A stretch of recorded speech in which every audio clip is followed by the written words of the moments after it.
Hello, this is Dr. Grande. Today's question is, can I analyze the case of Lori Erica Ruff? Just a reminder, I'm not diagnosing anybody in this video, only speculating about what could be happening in a situation like this. If you enjoyed this video, please like it, subscribe to my channel, and consider supporting me on Patreon. I will put a link to Patreon in the description for this video. First, I'll look at the background of this case, including the timeline of the incident, then offer my analysis. In 2003, a woman who went by the name Lori Erica Kennedy lived in Carrollton, Texas, which is just north of Dallas. While attending a Bible study at the Northwest Bible Church in Dallas, she met a man named John Blakely Ruff. The couple became romantically involved. John, who went by the name Blake, was from a wealthy family, had a bachelor's degree, and worked for Verizon. Blake was described as socially awkward and honest. Lori told Blake that she was from Scottsdale, Arizona. Both her parents were dead, and she had no siblings. When her father was alive, he worked as a stockbroker. Her childhood was unhappy, and she didn't like to talk about it. The romantic relationship between Lori and Blake progressed. Blake's family wasn't too happy about this because Lori was standoffish, rude, and would not share anything about her past. She wouldn't even reveal where she graduated from high school. On January 5, 2004, Lori and Blake married in a very small wedding. Other than them, the only other person there was the church pastor who officiated. Lori changed her last name from Kennedy to Ruff. The newlywed couple moved to Leonard, Texas, which is about an hour northeast of Dallas. When asked about putting a wedding announcement in a local newspaper, Lori refused. The couple's neighbors in Leonard found Blake to be friendly, but Lori mostly kept to herself. On the few occasions when she went outside, she avoided eye contact. Lori called herself a marketing consultant and performed various work on the computer. At one point, she was some type of mystery shopper. As it turns out, Lori was a mystery shopper in more than one sense of the term. She might have been the most mysterious shopper of all. Lori and Blake tried to have children, but Lori had 4 miscarriages. After receiving fertility treatments, Lori had a daughter named Jessica Emily Ruff on September 5, 2008. People noticed that Lori did not seem comfortable being a mother, as if she had no experience around children. She never left Jessica alone and was very protective. Blake's family members continued to find Lori difficult to deal with. There was a lot of tension. During family gatherings, Lori would walk away and take a nap. She never socialized. Furthermore, she was highly critical of Blake's family and would complain about them constantly. Eventually, Lori said she did not want Jessica spending any time with Blake's parents. This presented a serious threat to the marriage. Lori and Blake sought counseling, but ultimately, they could not work things out. In June 2010, Blake moved in with his parents in Longview, Texas, and filed for divorce. Longview is about 2 hours and 15 minutes from Leonard. After Blake's departure, neighbors noticed that Lori had various mental health symptoms. She seemed to be frantic, incoherent, and nervous. Normally, she wouldn't talk to neighbors, but now she wouldn't stop talking. She would ramble on about what was wrong with her. She desperately wanted to reunite with Blake, and on occasion, Lori repeated the same statements many times over the course of an hour. It was like she became fixated on one particular idea and could not let it go. Lori blamed Blake's parents for the separation. In the fall of 2010, she sent threatening emails to the Ruff family. On one occasion, she even entered their house in Longview, making demands. On December 24, 2010, just before 7 a.m., Blake's father walked outside his house to retrieve the newspaper. He noticed a black Chevrolet Tahoe idling in the driveway. Fearful about what was happening and wanting to avoid a confrontation, he went back inside his house and called the police. When the police arrived, they found Lori dead in the driver's seat of the vehicle with a gunshot wound to her right temple. A pistol was found in her right hand. It was clear that the only person involved in Lori's death was Lori. 2 notes were found in the vehicle. One was addressed to "My wonderful husband."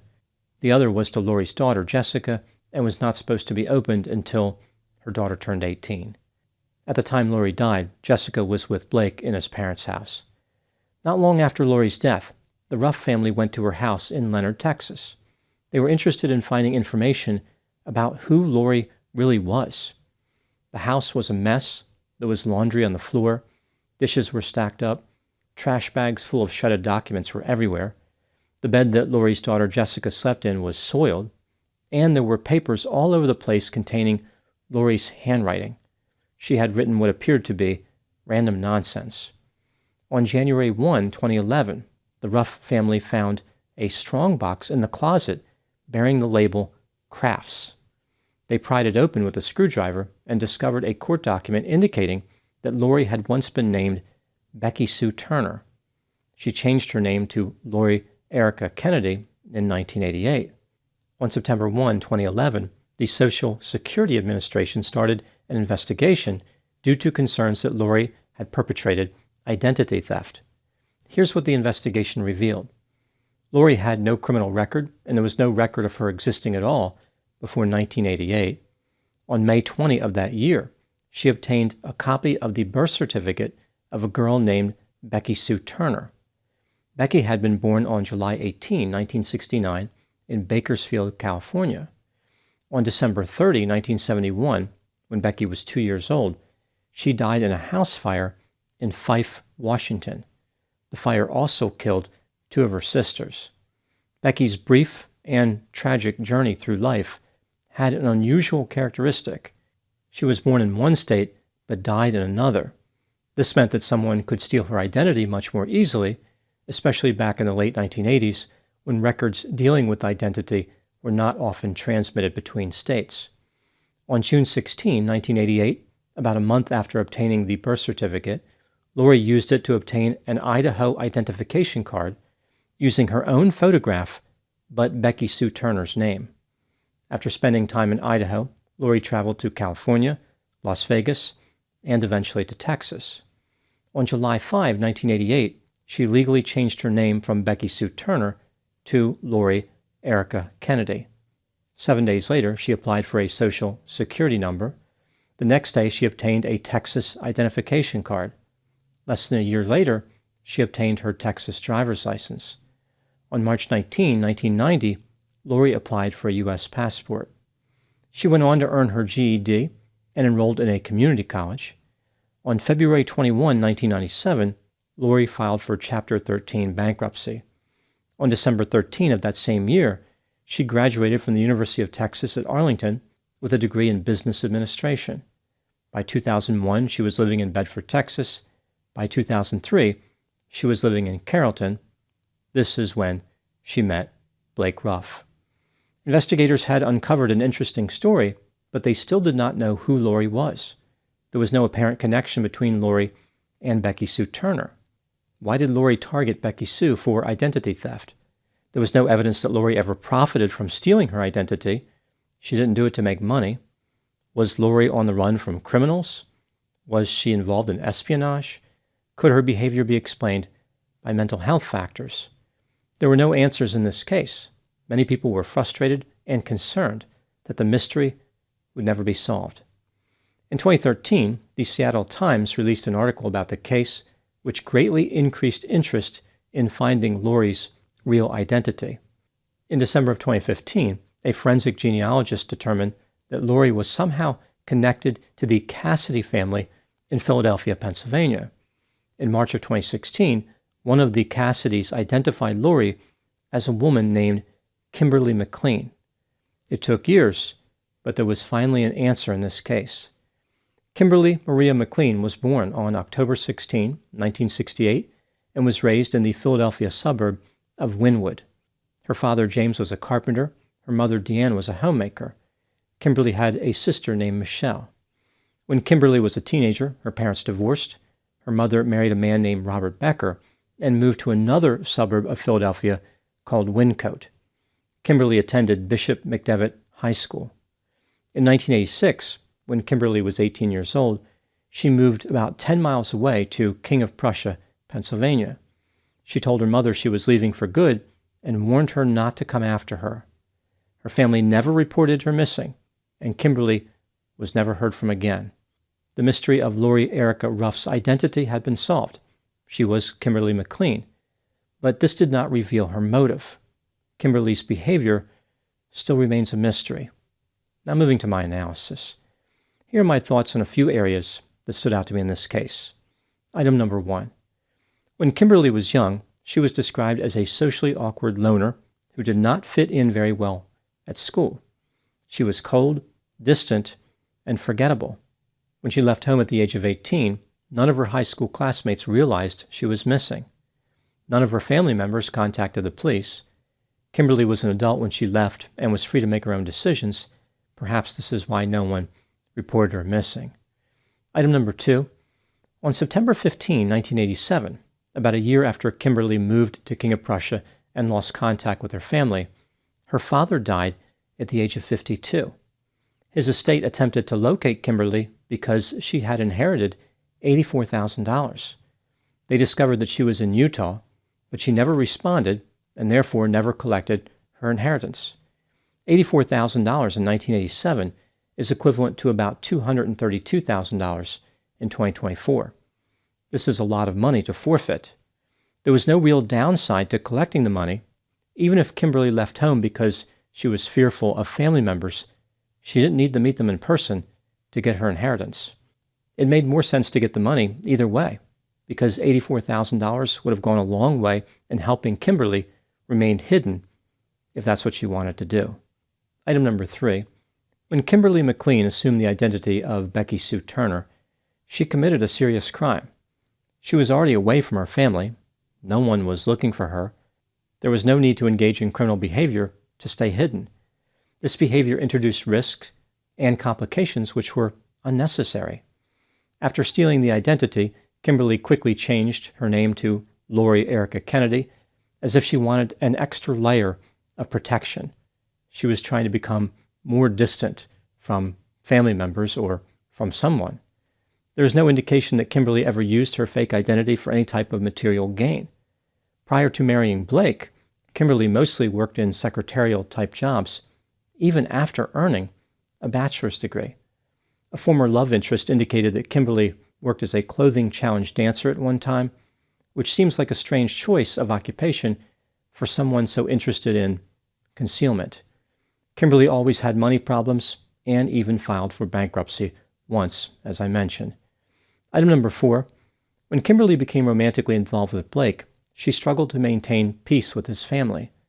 This was an inferior tactic because it jeopardized her cover. She made them suspicious about her identity when there was no reason to. Kimberly could have easily avoided being evasive and impolite. For example, she could have obscured her past with some type of simple explanation, like she was estranged from her family. This would have explained why she didn't want a wedding announcement in the local newspaper. She didn't want her family members to find her. Instead, Kimberly said that her family was dead. If this was true, why was she hiding? It's almost like she never contemplated how others would perceive her story, or lack of a story. Kimberly had been diligent as far as stealing another person's identity, but then became haphazard when protecting that new identity. Item number 5. As I mentioned, Kimberly left 2 letters behind. In her letter to Blake, Kimberly repeatedly explained how she loved him and was grateful to have been his wife. She talked about how Blake gave her a family, a beautiful little girl, cousins, aunts, uncles, nieces, nephews, and in-laws. She wished that she had communicated her love to her husband more effectively. The reason she made her exit when she did was because she did not want to die being divorced. Kimberly explained how she had been diagnosed with depression and anxiety and felt as though Blake never bothered to learn about her conditions. He did not conduct any research, according to Kimberly. She blamed all her bad behavior on the mental health symptoms and said she never intended to hurt Blake. She felt misunderstood by him and his family and accused them of assuming many wrong things about her. Moving to my final item, number 6. What do I think happened in this case? This is just a theory, my opinion. Kimberly McLean was antagonistic, distant, standoffish, evasive, hostile, paranoid, depressed, anxious, vindictive, erratic, and may have had some reality testing problems. When she was younger, she was a loner who did not have strong connections to her family or to anyone else.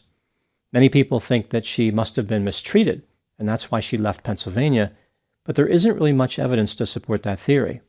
The only person who committed a crime that we know of in this case was Kimberly. Mental health symptoms offer the most reasonable explanation for her mysterious behavior.